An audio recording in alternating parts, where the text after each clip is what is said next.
Episode ini menceritakan bahwa Bima telah berhasil melumpuhkan Duryudana setelah ia mengetahui kelemahannya yang berada di kedua pahanya. Dia memukulkan gadanya dan menemukan paha Duryudana sesuai dengan sumpahnya saat sedang berlangsungnya permainan dadu.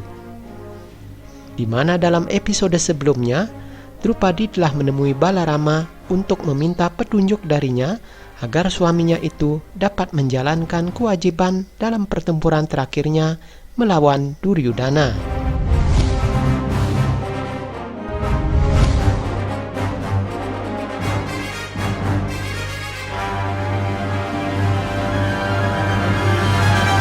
Pertempuran antara Bima dengan Duryudana masih terus berlangsung.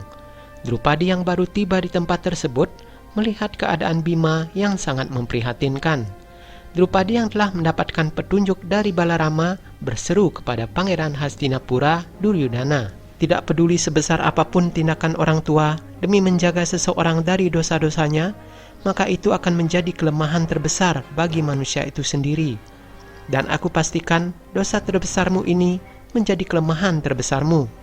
Sambil tertawa mengejek, Duryudana pun mengatakan bahwa dirinya adalah yang terhebat dan tidak memiliki kelemahan apapun juga.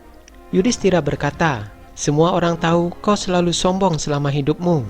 Itulah kenapa kau tidak pernah benar-benar mencintai siapapun juga, dan tentu saja hatimu adalah kelemahan terbesarmu itu."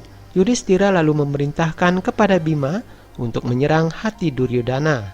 Bima kemudian bangkit dan mencoba memukul ulu hati Duryudana, namun usahanya itu sia-sia saja. Duryudana hanya tertawa dan berbalik menyerang Bima hingga terluka parah. Duryudana berkata, "Kau salah Yudhistira, aku mencintai saudara-saudaraku, aku mencintai teman-temanku, aku mencintai istri dan anak-anakku. Menyerang hatiku adalah hal yang tidak mungkin, aku tidak akan bisa mati." Nakula kemudian menyuruh Bima untuk memukul kepala Duryudana, karena ia dipenuhi dengan kesombongan dan ketidakbenaran.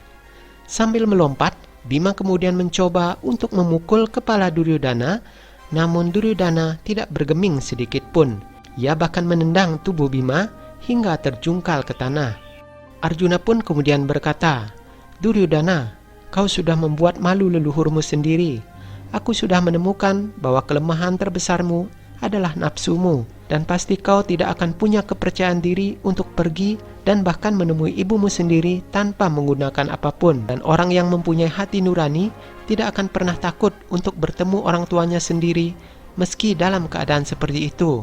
Kau juga sudah mengundang Drupadi, menantu perempuan dinasti Kuru, untuk datang dan duduk di pangkuanmu, dan itu adalah dosa terbesar yang kau miliki dan menjadi kelemahan terbesarmu saat ini." Menyadari kelemahannya telah terungkap, Duryudana mencoba menyerang Bima, namun gada itu ditangkap dengan baik oleh Bima. Bima pun terkenang masa lalu saat Drupadi dipermalukan oleh Duryudana dan bagaimana ia telah bersumpah untuk menghancurkan paha Duryudana. Bima lalu menyerang paha Duryudana dan membuat Pangeran Kuru itu mengerang kesakitan. Duryudana mengatakan bahwa Bima telah melanggar aturan perang gada, di mana tidak boleh menyerang bagian pinggang ke bawah. Namun Bima beralasan bahwa ia menyerang sesuai dengan sumpah sebelumnya. Bima kembali menyerang paha Duryudana. Pangeran mahkota Hastinapura yang kesakitan itu berusaha berlari untuk menghindari Bima. Ia berlari sambil mengingat kata-kata dari Krishna. Bima pun meraih gadanya dan melemparkan ke arah Duryudana hingga ia terjatuh. Dwekodara segera mendekati musuhnya dan bersiap memukulkan gadanya kembali ke paha Duryudana. Pangeran mahkota Hastinapura itu mengerang kesakitan dengan kondisi paha yang remuk. Bima pun menyeringai dengan puas telah dapat melampiaskan dendam masa lalunya itu.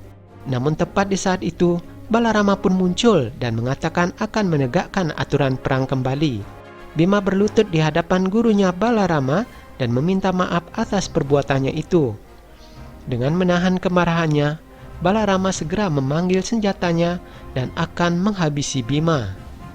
Balarama menyuruh agar Bima segera bangkit dan melawan dirinya. Namun Bima hanya terdiam dan mengatakan bahwa ia menerima hukumannya. Dengan kecerdasannya, Basudewa Krishna kemudian berhasil meredam kemarahan kakaknya Balarama. Krishna berkata, "Takdir telah meletakkan dasar-dasar perang ini, Kak, pada penipuan itu sendiri. Maka penipuan pun telah menjadi bagiannya. Dan jika Bima telah bertindak dengan tidak benar, dunia ini akan mengalami nasib yang tidak benar pula. Kekalahan Duryodhana ini memang sangat diperlukan." Sementara itu di Hastinapura, kesedihan Dhritarashtra sudah tidak tertahankan lagi. Ia menangis mengetahui lampu yang ia jaga selama ini telah padam. Raja Dhritarashtra menyuruh Widura agar menyelamatkan Duryodhana dengan meminta ampunan kepada para Pandawa. Demikian juga Ratu Gandhari yang sangat menyesali kematian anak-anaknya telah ditemui oleh Dewi Kunti dan juga Drupadi. Gandhari sangat marah dan mengumpat ibu para Pandawa tersebut. Bahkan ia mengayunkan pedangnya dan nyaris membunuh Dewi Kunti. Drupadi sangat terkejut melihat kejadian itu. Namun aksi Gandhari terhenti melihat ketegaran hati Dewi Kunti. Gandhari pun melemparkan pedangnya dan terduduk lemas di lantai. Dengan rasa kasih sayangnya, Kunti berusaha untuk menenangkan hati Ratu Gandhari. Dewi Kunti pun bersedia untuk mengabdikan seluruh hidupnya kepada kakak iparnya tersebut. Drupadi lalu menghampiri Gandhari dan meminta agar menumpahkan segala kemarahan sang ratu kepada dirinya. Luka Gandhari terusik kembali dan ia mengatakan bahwa perang ini terjadi karena pembalasan dari Drupadi sendiri. Nah, kemarahan apakah yang akan ditunjukkan oleh Ratu Gandhari tersebut? Nantikan kisahnya dalam episode selanjutnya.